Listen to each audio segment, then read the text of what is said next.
Hello everybody. આગળના લેક્ચરોમાં આપણે વિદ્યુત ફ્લક્સ અને ગૌસના નિયમ પર આધારિત દાખલાની ચર્ચા કરી. આજે પણ આપણે વિદ્યુત ફ્લક્સ અને ગૌસના નિયમ પર આધારિત સ્વાધ્યાયના દાખલાની ચર્ચા કરીશું. સ્વાધ્યાયનો દાખલો નંબર 1.21. 10 સેન્ટીમીટર ત્રિજ્યાના એક વાહક ગોળા પર અજ્ઞાત વીજભાર છે. ગોળાના કેન્દ્રથી 20 સેન્ટીમીટર દૂરના બિંદુએ વિદ્યુત ક્ષેત્ર -1.5 × 10³ ન્યૂટન પર કુલમ ત્રિજ્યાવર્તી દિશામાં અંદરની તરફ હોય તો ગોળા પરનો કુલ વિદ્યુત ભાર કેટલો હશે? તમે આ દાખલામાં જોઈ શકો છો કે અહીં 10 સેન્ટીમીટર ત્રિજ્યાનો એક વાહક ગોળો આપેલો છે અને આ ગોળાના કેન્દ્રથી 20 સેન્ટીમીટર દૂરના અંતરે એક વિદ્યુત ક્ષેત્ર પણ આપેલ છે અને આ વિદ્યુત ક્ષેત્રની જે દિશા એ ત્રિજ્યાવર્તી અને અંદરની તરફની હોય, એટલે કે અહીં આ ગોળા ઉપરનો વીજભાર એ ઋણ વીજભાર હશે એવું આપણે કહી શકાય, કારણ કે અહીં વિદ્યુત ક્ષેત્ર એ ત્રિજ્યાવર્તી અને અંદર તરફની દિશામાં છે. તો ચાલો આપણે આ દાખલાનો ઉકેલ મેળવીએ. અહીં તમે જોઈ શકો છો કે અહીં એક વાહક ગોળો આપેલ છે. આ જે વાહક ગોળો છે એની ત્રિજ્યા કેપિટલ R બરાબર 10 સેન્ટીમીટર છે. એટલે કે ગોળાની ત્રિજ્યા જો કેપિટલ R કરીએ તો 10 સેન્ટીમીટર, માટે મીટરમાં ફેરવવું હોય તો 10 × 10⁻² મીટર થશે. બીજી વસ્તુ કે આ ગોળાના કેન્દ્ર પરથી જો 20 સેન્ટીમીટર અંતરે બિંદુ P પાસે જો વિદ્યુત ક્ષેત્ર શોધવું હોય તો R બરાબર 20 સેન્ટીમીટર બરાબર 20 × 10⁻² મીટર જેટલું થશે. માટે R બરાબર 0.2 મીટર. અહીં વિદ્યુત ક્ષેત્ર -1.5 × 10³ ન્યૂટન પર કુલમ આપેલ છે અને K બરાબર 9 × 10⁹ newton metre square per coulomb square છે. આપણે જાણીએ છીએ કે કોઈ પણ વાહક ગોળો હોય તો એના બહારના બિંદુ માટે જે વિદ્યુત ક્ષેત્ર છે એ વિદ્યુત ક્ષેત્ર E બરાબર kq/r² જેટલું હોય છે. માટે વાહક ગોળાના કેન્દ્રથી સ્મોલ r અંતરે બિંદુ P પાસે વિદ્યુત ક્ષેત્ર E બરાબર kq/r². માટે E is equal to k ની કિંમત એડ કરી દઈએ into q divided by r ની કિંમત પણ એડ કરીએ તો 0.2 હોલ સ્ક્વેર થશે. માટે q ને સૂત્ર કરતા કરીએ તો ગોળા પરનો કુલ વિદ્યુત ભાર q is equal to E r² divided by k થશે. માટે q is equal to 1.5 into 10³ into 0.2 whole square divided by 9 × 10⁹. અમે તો અહીં તમે જોઈ શકો છો 10⁹ ને જો ઉપર લઈ જઈએ અને 10³ ઉપર છે માટે 10⁻⁶ થશે અને 1.5 into 0.2 whole square divided by 9 કરતાં આપણને q મળશે. q is equal to 0.006667 into 10⁻⁶ coulomb. હવે q બરાબર 6.6667 ઇન્ટુ 10⁻⁹ કુલમ લખી શકાય. માટે q is equal two 6.6667 nano coulomb થશે. અહીં તમે જોઈ શકો છો કે બિંદુ P પાસે વિદ્યુત ક્ષેત્રની દિશા એ અંદરની તરફ છે અને એટલા માટે આ વાહક ગોળા પરનો વિદ્યુતભાર ઋણ હોય એમ કહી શકાય. માટે વિદ્યુત ક્ષેત્ર અંદરની તરફ છે, તેથી વિદ્યુતભાર એ ઋણ હોવો જોઈએ. માટે Q is equal two -6.67 nano coulomb થશે. હવે સ્વાધ્યાયનો 1.22મો દાખલો. 2.4 મીટરનો વ્યાસ ધરાવતા એક સમાન વિદ્યુતભારિત ગોળા પર વીજભારની પૃષ્ઠ ઘનતા 80 માઇક્રોકુલમ પર મીટર સ્ક્વેર છે. એ. ગોળા પરનો વિદ્યુતભાર શોધો. બી. ગોળાની સપાટીમાંથી બહાર જતું કુલ વિદ્યુત ફ્લક્સ કેટલું હશે? તમે અહીં જોઈ શકો છો કે એક સમાન વીજભારિત ગોળો આપેલ છે કે જેનો વ્યાસ, અહીં વ્યાસ આપણને 2.4 મીટર આપેલ છે. એટલે કે આ ગોળાની ત્રિજ્યા એ capital R is equal to 1.2 metre જેટલી થશે. આ ગોળા પરના વીજભારની પૃષ્ઠ ઘનતા એ 80 માઇક્રોકુલમ પર મીટર સ્ક્વેર છે. માટે સિગ્મા ઇઝ ઇક્વલ ટુ 80 માઇક્રોકુલમ પર મીટર સ્ક્વેર. માટે sigma is equal two 80 into 10⁻⁶ coulomb પર મીટર સ્ક્વેર થશે. આપણે જાણીએ છીએ epsilon 0 is equal to 8.85 into 10⁻12 coulomb square પર ન્યૂટન મીટર સ્ક્વેર. માટે આ દાખલાનો પહેલો એ જવાબ મેળવીએ તો ગોળા પરનો વિદ્યુતભાર, વિદ્યુતભારિત જે ગોળો છે એ ગોળા પર વીજભારની પૃષ્ઠ ઘનતા નું સૂત્ર આ રીતે લખી શકાય: sigma is equal to Q divided by 4πr². અહીં Q એ ગોળા પરનો કુલ વિદ્યુતભાર છે અને 4πr² એ ગોળાની સપાટીનું ક્ષેત્રફળ છે. માટે ગોળા પરનો કુલ વિદ્યુતભાર Q is equal to sigma into 4πR² થશે. અહીં સિગ્માની કિંમત અને આરની કિંમત એડ કરતા 80 ઇન્ટુ 10⁻⁶ ઇન્ટુ 4 ઇન્ટુ પાઈ બરાબર 3.14 ઇન્ટુ કેપિટલ R એ ગોળાની ત્રિજ્યા છે 1.2 metre whole square. So Q is equal to, અહીં 10⁻⁶ એને અહીંયા લખી દીધું છે અને 80 ઇન્ટુ 4 ઇન્ટુ 3.14 ઇન્ટુ 1.2 હોલ સ્ક્વેરનો ગુણાકાર કરીએ તો Q is equal to 1446.9 into 10⁻⁶ coulomb થશે. માટે Q is equal to 1.4469 into 10⁻³ coulomb થશે. Is approximately equal to 1.45 into 10⁻³ coulomb થશે. તો આ દાખલાનો એનો જવાબ થશે ગોળા પરનો કુલ વિદ્યુતભાર. હવે ક્વેશ્ચન બી માટે વાતો કરીશું કે ગોળાની સપાટીમાંથી બહાર જતું કુલ વિદ્યુત ફ્લક્સ કેટલું. આપણે ગાઉસના નિયમ વિશે જાણીએ છીએ કે ગાઉસનો નિયમ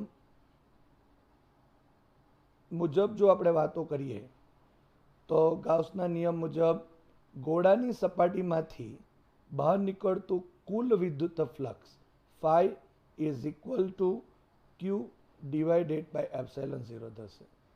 અહીં Q is equal to 1.45 into 10⁻³ coulomb અને epsilon 0 is equal to 8.85 into 10⁻12 કિંમતો મૂકતા phi is equal to 1638 into 10⁹ માટે ગોળાની સપાટીમાંથી બહાર નીકળતું કુલ વિદ્યુત ફ્લક્સ એ phi is equal to 1.64 into 10⁸ newton into metre square per coulomb થશે. હવે સ્વાધ્યાયના દાખલા નંબર 1.23ની ચર્ચા કરીશું. એક અનંત લંબાઈનો રેખીય વિદ્યુતભાર 2 સેન્ટીમીટર અંતરે 9 into 10⁴ ન્યૂટન પર કુલમ વિદ્યુત ક્ષેત્ર ઉત્પન્ન કરે છે, તો રેખીય વિદ્યુતભાર ઘનતા ગણો. અહીં આ દાખલાની અંદર અનંત લંબાઈનો રેખીય વીજભાર વિતરિત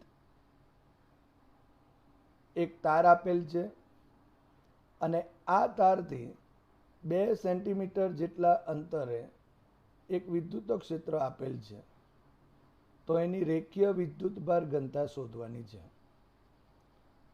અહીં બધી કિંમતો લખીએ તો E બરાબર 9 into 10⁴ ન્યૂટન પર કુલમ થશે. R is equal to 2 centimetre માટે R is equal to 2 into 10⁻² metre. So અને K is equal to 9 into 10⁹ newton into metre square per coulomb square. હવે આપણે જાણીએ છીએ કે અનંત લંબાઈના રેખીય વીજભારિત તારને લીધે સ્મોલ આર અંતરે એટલે કે લંબ અંતરે આવેલા બિંદુ પાસે ઉદ્ભવતું વિદ્યુત ક્ષેત્ર E is equal to lambda divided by 2πε0 into 1/r જેટલું થાય છે.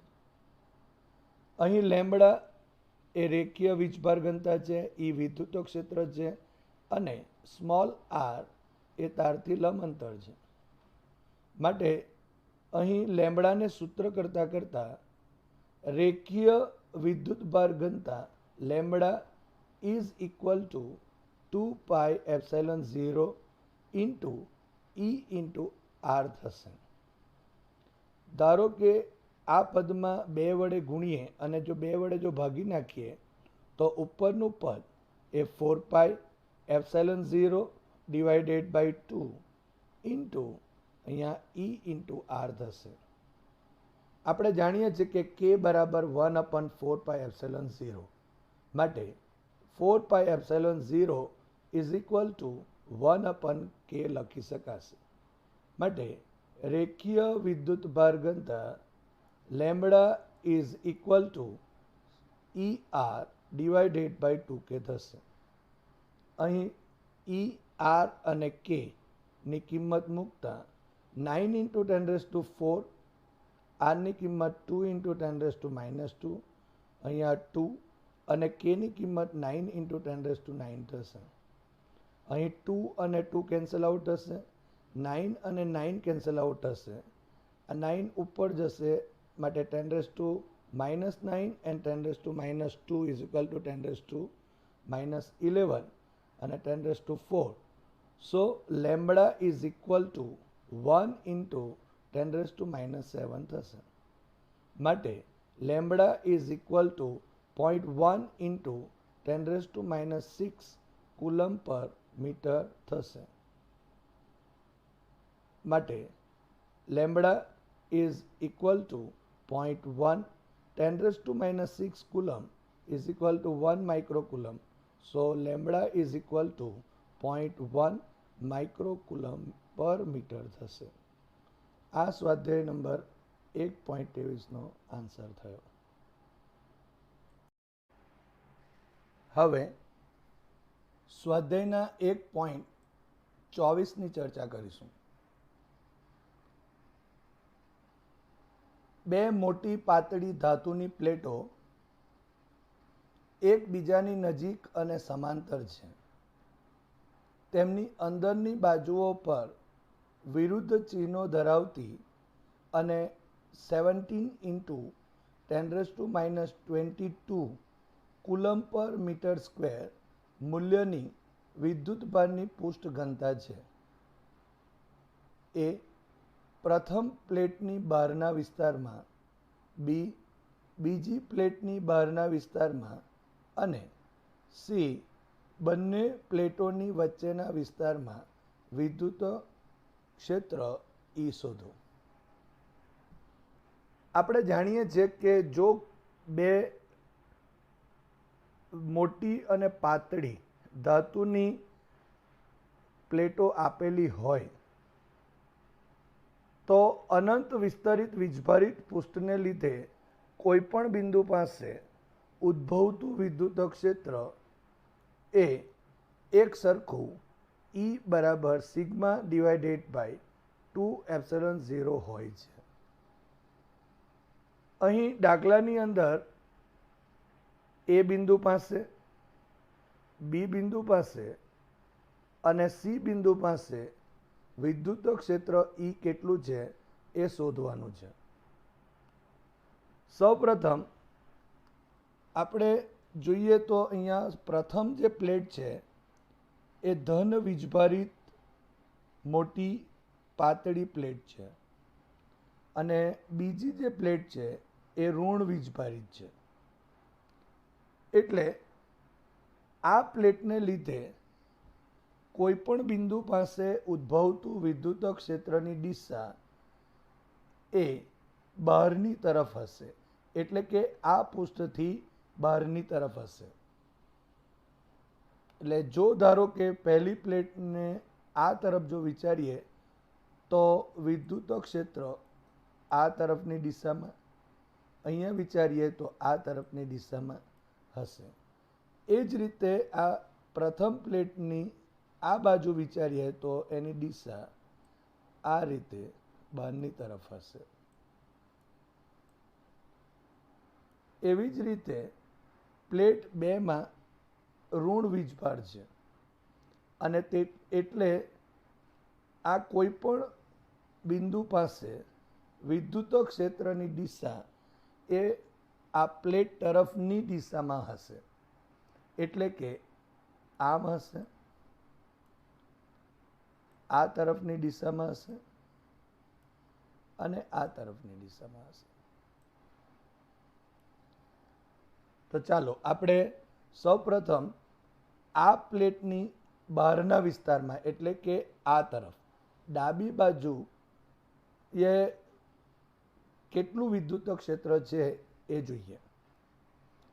તો પ્રથમ પ્લેટની બહારના વિસ્તારમાં એટલે કે ડાબી બાજુના વિસ્તારમાં આ ભાગમાં બિંદુ એ પાસે, આ બિંદુ એ પાસે ઉદ્ભવતું વિદ્યુત ક્ષેત્ર, ધારો કે એને ઈએ નામ આપીએ તો ઈએ ઇઝ ઇક્વલ ટુ E1 સદિશ પ્લસ E2 સદિશ થશે.